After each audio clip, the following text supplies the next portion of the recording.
Okay,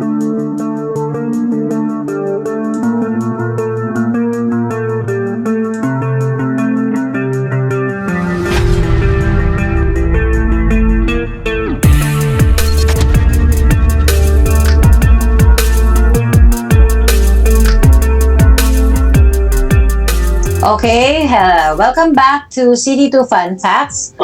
Ang third natin to call is si Roda Alferez. Okay, Roda. Babasahin ko yung question twice.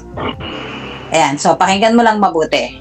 The question is, sino itong CD2 classmate ang nag-champion sa Quiz Bee noong second year?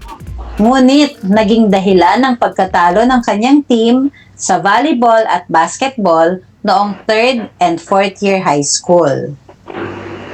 Ulitin ko, sino itong CD2 classmate ang nag-champion sa Quiz Bee noong second year, ngunit naging dahilan ng pagkatalo ng kanyang team sa volleyball at basketball noong 3rd and 4th year high school?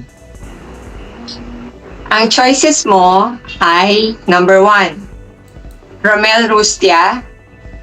Number 2, Raymond Morales. You have 30 seconds para sagutin yung tanong. And then pag sinabi namin final answer, kung sino yung napili mo, yun na yung magiging final na sagot mo. Okay? Timer starts now.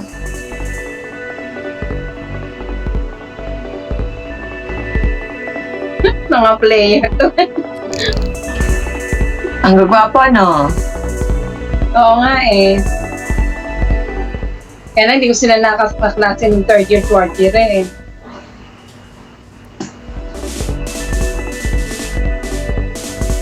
Sige, 7, 6, one guess na lang. Okay, answer ko, 1. final answer. Romel Rustia. Time's up.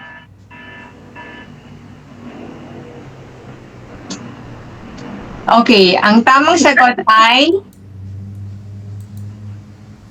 drumroll.